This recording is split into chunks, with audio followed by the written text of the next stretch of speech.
నమస్కారం, welcome to Suman TV. నేను గీతాంజలి. ప్రస్తుతం మనతో పాటు ప్రముఖ జ్యోతిష్యులు బ్రహ్మశ్రీ నందిభట్ల శ్రీహరి శర్మ గురువు గారు ఉన్నారు. వారితో మాట్లాడదాం. గురుగారు నమస్కారం అండి.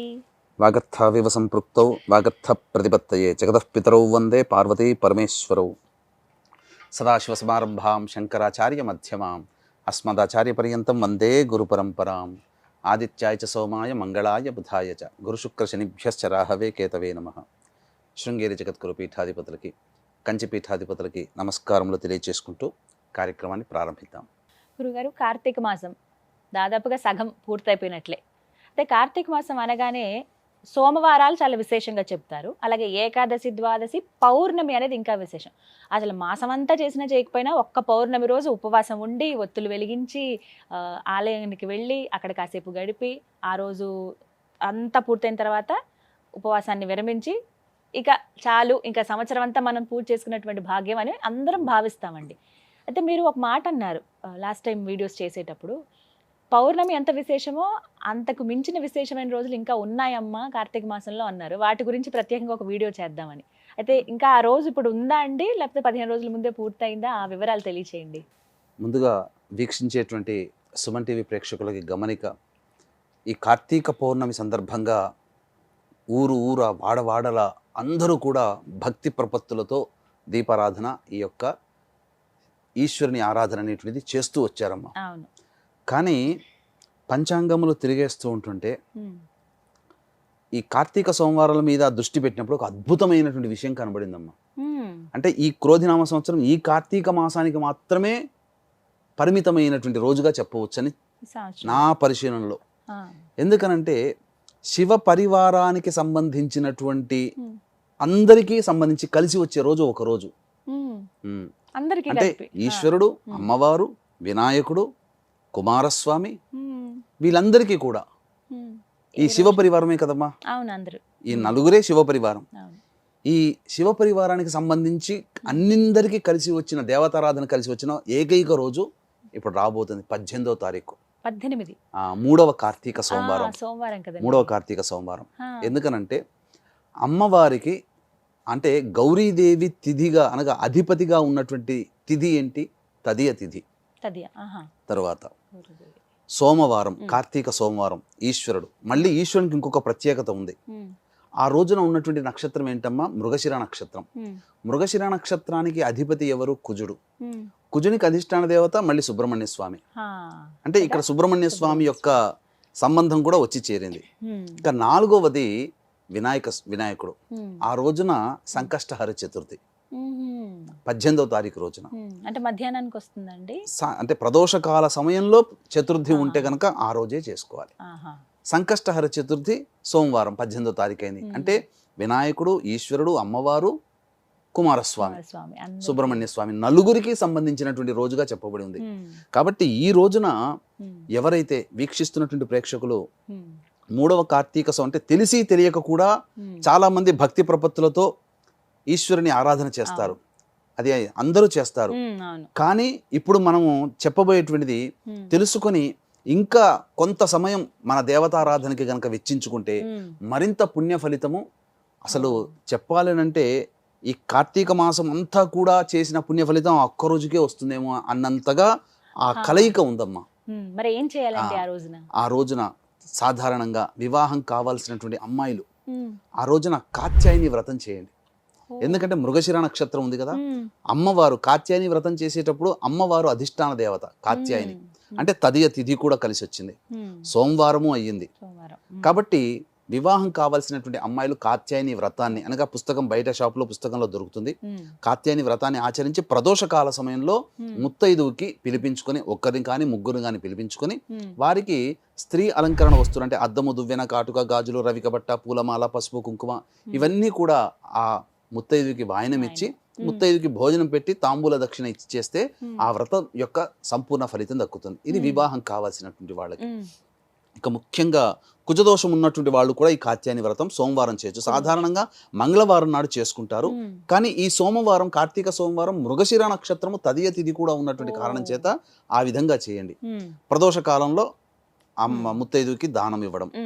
ఇక ఆ రోజున కార్తీక సోమవారం కదా, బ్రహ్మ ముహూర్తమున లేచి చక్కగా ఈశ్వరుని చిత్రపటం అంటే చిత్రపటం ఎలా ఉండాలంటే శివ పరివారం ఉండాలి, స్వామి ఉండాలి, అమ్మవారు ఉండాలి, పక్కన ఒక వినాయకుడు, ఇంకొక పక్కన కుమారస్వామి, వీళ్ళందరూ వాహనములతో సహా చిత్రపటం ఉన్నప్పుడు ఆ చిత్రపటానికి గన్నేరు పూలతో కానీ మల్లె పూలతో కానీ ఇలా ఏదైనా కానీ పుష్పించే పూలమాల వేసి చక్కగా శివ సహస్రనామము, గౌరీ సహస్రనామ పారాయణం చేయాలి. తర్వాత వినాయక అష్టోత్తరము, కుమారస్వామి అష్టోత్తరము, సుబ్రహ్మణ్య అష్టోత్తరం 3 సార్లు పారాయణం చేయాలి. తర్వాత వడపప్పు, పానకము ఇవన్నీ కూడా నైవేద్యం పెట్టాలి, చలివిడి కూడా నైవేద్యంగా పెట్టాలి.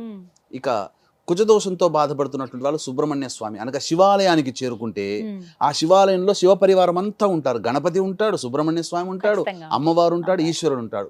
ఆ రోజున చక్కగా అర్చనాభిషేకాదులు ఆ దేవాలయంలో గోత్రనామాలతో జరిపించుకోవడం ద్వారా వాళ్ళ సంకల్పం అనేటువంటిది అతి శీఘ్రముగా నెరవేరుతుందమ్మా. ఈ శివ పరివారం సంబంధించిన అన్ని కలిసిన రోజు ఆ ఒక్కరోజే ఉంది, 18వ తారీఖు. ఇక మరొక్క విశేషం ఏంటంటేనమ్మా, ప్రదోషకాలం సాయంకాలం 6:30 కల్లా తదియ వెళ్ళిపోతుంది, చవితి వస్తుంది. ఆ తరువాత మధ్యాహ్నం 3 గంటలకల్లా మృగశిర నక్షత్రం వెళ్ళిపోతుంది. అంటే ప్రదోషకాల సమయానికి సూర్యాస్తమయం 6:03, 6:04 ఉంది. ప్రదోషకాల సమయానికి శివుడి నక్షత్రమైనటువంటి ఆరుద్ర నక్షత్రం ఉంది. ఇంకా విశేషం అమ్మా సోమవారం. కాబట్టి ఈ ప్రదోషకాల సమయంలో ఎవరైతే అనగా పూర్తిగా ఆ రోజంతా ఉపవాసం ఉంటే మహాపుణ్యం అమ్మ. ఉపవాసం ఉండి ఈశ్వరుడికి అన్నాభిషేకం చేయించండి. చాలా ఆరుద్ర నక్షత్రం ఉన్నప్పుడు చేస్తారమ్మా. పైగా ప్రదోషకాల సమయంలో సోమవారం ఉంటుంది ఆరుద్ర నక్షత్రం. కాబట్టి దేవాలయంలో చేయగలిగే అవకాశం ఏంటంటే భగభగమండే అన్నముతో కాదమ్మా, అన్నముని పూలలాగా ఉండాలి. అంటే గంజి వారిస్తే చక్కగా వస్తుంది. మనం ఇంట్లో ప్రెషర్ కుక్కర్ లో పెట్టుకుంటే ముద్దవుతుంది. గంజి వారిస్తే చక్కగా పలుకులుగా వస్తుంది. కాస్త ఆరబెట్టి చల్లబడ్డ తర్వాత గోరువెచ్చగా మరీ వేడిగా కాకుండా ఆ ఉన్నటువంటి దాంట్లో అన్నాభిషేకం చేస్తే ఆ ఈశ్వరుడు ఆరుద్ర నక్షత్రము సోమవారము ఆ కలిసి వచ్చిన రోజు మాత్రం ఇంకా మళ్ళీ రేదమ్మ. అంతటి పవిత్రమైనటువంటి రోజుగా చెప్పబడింది. ఇంకా ఆ రోజున గనక అంతా ఉపవాసం ఉండి సాయంకాల ప్రదోషకాల సమయంలో చిన్న పని గనక చేస్తే సాక్షాత్తు ఈశ్వరుని కటాక్షం లభిస్తుందమ్మా. ఏంటి గురువుగారు? తప్పకుండా వీక్షించేటువంటి సుమన్ టీవీ ప్రేక్షకుల గమనిక, ఈ యొక్క కార్తీక మాసం ఆఖరి సోమవారం నవంబర్ 25వ తారీఖు రోజున తండ్రి వైపు 6 తరాలు, తల్లి వైపు 3 తరాల్లో కుటుంబంలో ఏవైనా దుర్మరణాలు ఉంటే అవి పితృదోషంగా చెప్పబడి ఉంటుంది. ఈ పితృదోషానికి గోకర్ణ క్షేత్రంలో నవంబర్ 25వ తారీఖు రోజున చేయించడం జరుగుతుంది పితృదోష నివారణ పూజలు. వీటి వల్ల కుటుంబ సభ్యుల మధ్య అవగాహన ఉండకపోవడం, పెళ్లిళ్ళు కాకపోవడం, సంతానం కలగకపోవడం, ఏ పని పూర్తి కాకపోవడం, ప్రతిదీ కూడా ఆలస్యం అవడం అనేటువంటిది జరుగుతుంది. ఈ అవకాశాన్ని ప్రేక్షకులు చక్కగా వినియోగించుకోగలరు. ఏం చెయ్యాలి ఆ సమయానికి అని అంటే అమ్మా, నిజంగా చెప్పాలంటే ఆరుద్ర నక్షత్రం అంటే సాక్షాత్తు శివ నక్షత్రం, పైగా సోమవారం నాడు కలిసి వచ్చింది. కాబట్టి చంద్రమండలంలో ఆకాశంలో చంద్రుని చూడాలమ్మా. చంద్రుని గనక చూసి చంద్రుని పక్కనే అంటే ఆరుద్ర నక్షత్రం ఉంటుంది, ఆరుద్ర నక్షత్రాన్ని ఆకాశంలో దర్శనం చేసుకోవాలి. దానివల్ల ఈశ్వర అనుగ్రహం కలుగుతుంది. ఎందుకంటే ఈశ్వరుడి నక్షత్రం అది. అన్నాభిషేకం చేసి తర్వాత అర్చన జరిపించుకొని అనగా నక్షత్ర మండలంలో ఆరుద్ర నక్షత్రాన్ని దర్శించుకోవాలి. మీరందరూ అడగవచ్చు, వీక్షించే ప్రేక్షకులు కూడా, మీరంటే తెలుసుకోగలుగుతారు, మాకెలా తెలుస్తుంది అది. అయితే ఇక్కడ గమనించాల్సింది ఏంటంటేనమ్మా, చంద్రుడు ఎక్కడ ఉంటాడో, చంద్రుడు ఏ నక్షత్రంలో సంచరిస్తుంటాడో ఆ నక్షత్రం పక్కనే చంద్రుడు ఉంటాడు. ఇదొక బండ గుర్తు. ఇప్పుడు ఈ రోజు మృగశిర నక్షత్రం, ఆ రోజున మృగశిర నక్షత్రం ఉంది. సాయంకాలం ప్రదోషకాలానికి మధ్యాహ్నం 3 గంటలకే ఆరుద్ర నక్షత్రం వస్తుంది. ఆ సమయంలో చంద్రుడు గనక ఆకాశంలో చూస్తే చంద్రుని పక్కన ఏ నక్షత్రం అయితే ఉంటాయో సమూహము, ఆ నక్షత్ర సమూహంలో ఉంటాడు. ఆరుద్ర నక్షత్రానికి ఆనుకునే చంద్రుడు ఉంటాడు. ఎందుకంటే ఆరుద్ర నక్షత్రంలో చంద్రుడు సంచరిస్తున్నాడు కాబట్టి ఇక సందేహమే లేదు. ఎలా గుర్తుపట్టడం ఆరుద్ర నక్షత్రాన్ని అంటే, ఆరుద్ర నక్షత్రం యొక్క రూపం ఎలా ఉంటుందంటే తాండవిస్తున్నటువంటి నటరాజు యొక్క స్థితి ఉంటుంది, ఇలా ఉంటుందన్నమాట. కాబట్టి మీకు ఆకాశంలో చూస్తే ఎక్కడైనా కానీ ఒక 3 చుక్కలు, 1, 2, 3, ఒక్కొక్క చుక్కకి మధ్య సమాంతరమైన డిస్టెన్స్ ఉంటుంది. ఆ 3 చుక్కలు ఒకే రేఖ మీద ఉంటుంటాయో అదే ఆరుద్ర నక్షత్రం. అంటే ఆరుద్ర నక్షత్రం చాలా నక్షత్రాల సమూహం. గుర్తుపట్టడం కోసం ఒక 3 నక్షత్రాలు ఒకే గీతలాగా వరుసగా ఉంటాయి చంద్రుడి ఇలా. పక్కగా. చంద్రుడి పక్కన అది ఆరుద్ర నక్షత్రం. ఒక్కసారి నమస్కారం చేసుకోండి. ఈ శివ దర్శన ప్రభావం వల్ల అన్నాభిషేకం చేసుకోవడం వల్ల, లేదా మామూలుగా నేను అభిషేకం చేసుకోవచ్చు. ప్రదోషకాల సమయంలో ఆరుద్ర నక్షత్రం ఉన్నప్పుడు వివాహం కావాల్సినటువంటి అబ్బాయిలు అమ్మాయిలు పటిక బెల్లం పొడిని నీటిలో వేసి ఆ నీటితో ఈశ్వరుడికి అభిషేకం. ఉద్యోగం కావాల్సినటువంటి ఎవరైనా కానీ, ఉద్యోగంలో అభివృద్ధి కావాలనుకునే వాళ్ళు, బదిలీ కావాలనుకునే వాళ్ళు ఎవరైనా చెరుకు రసంతో ఈశ్వరుడికి అభిషేకం. ఆరోగ్యం కావాల్సినటువంటి వాళ్ళు నెయ్యితో అభిషేకం చేసుకోవాలి. ఇలా పలు రకాలైనటువంటి ద్రవ్యములతో చేస్తే చాలా విశేషమైనటువంటి పుణ్య ఫలితం.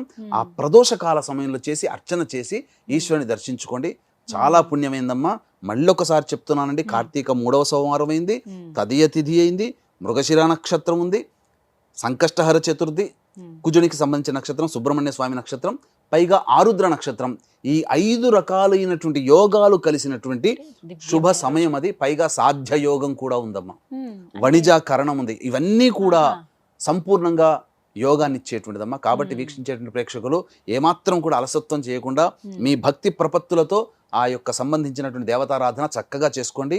మళ్ళీ చెప్తున్నాను, కార్తీక పౌర్ణమికి ఎంతటి విశిష్టత ఉంటుందో అంతకన్నా పరమ విశిష్టత ఈ 3వ కార్తీక సోమవారం రోజున ఈ యొక్క సంవత్సరంలోనే మనకు వస్తుంది. కాబట్టి అభిషేకం చేసుకునే వీలు లేని వాళ్ళు కనీసము 720 ఒత్తులతో దీపారాధన దేవాలయంలో చేయండి. ఆ ఆరుద్ర నక్షత్రం ఉన్న సమయంలో, అనగా 6:04 నుంచి 7 గంటల లోపల ఈ యొక్క దీపారాధన చేయొచ్చు. దానములు చేసిన ఈశ్వర సమూహం ఉన్నటువంటి రోజమ్మది. దీపదానం చేయండి, ఉసిరికా దానం చేయండి, సాలగ్రామ దానం చేయండి. ఇలా మీకు మార్కండేయ పురాణం ఆ రోజు చేయండి. పౌండరీక యాగం చేసినటువంటి పుణ్య ఫలితం కలుగుతుంది. ఇలా ఏ దానము చేసినా 6:04 నుంచి 7 గంటల మధ్యలో దాన కార్యక్రమాలు, దీపములు ప్రజ్వలించడము, అభిషేకములు, అర్చనలు, ఇలా మీకు శక్తి కొలది ఏది తోస్తే, మీ భక్తికి ఏది మీ మనసు అంగీకరిస్తే ఆ పని చేయండి. తప్పకుండా మీకు ఈశ్వరానుగ్రహం కలుగుతుంది. అది మీరు అనుభవించి తీరుతారు.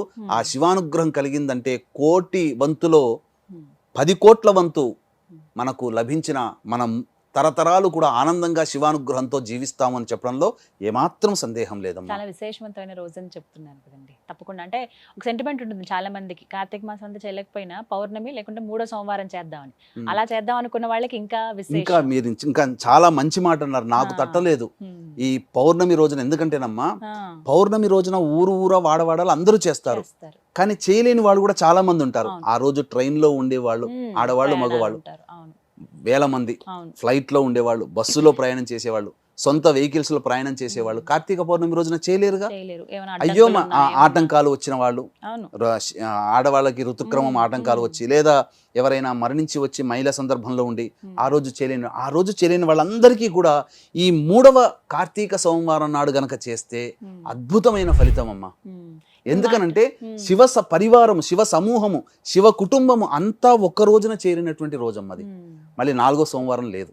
ఇప్పుడు మాటలు అన్నారు మహిళని, కొంతమందికి సంవత్సరం మైలు ఉంటుంది కదండి, అలాంటి వాళ్ళు చేసుకోవచ్చు. పితృదేవతల్ని ఉద్దేశించి దీపారాధన చేయొచ్చు, పితృదేవతల్ని ఉద్దేశించి దానాది కార్యక్రమాలు చేయొచ్చు, తప్పులేదు. ఆ విధంగా అది మొత్తానికి విశేషవంతమైన, చాలా చక్కగా చెప్పారు గురుగారు. ఈ విషయం అయితే తెలియదు మాకు ఇప్పటి వరకు. మామూలుగా 3వ సోమవారం చేసుకుందాం అనుకున్నాం, కానీ ఇంత విశేషం కాబట్టి ఖచ్చితంగా అందరూ ఆచరిస్తారు ఆ రోజున ఉపవాసం చేయటం కానీ, అభిషేకాలు చేసుకోవటం, ఆరుద్ర నక్షత్ర దర్శనం అనేది. నమస్కారం గురుగారు. సర్వం శ్రీ ఉమామహేశ్వర పరబ్రహ్మార్పణమస్తు.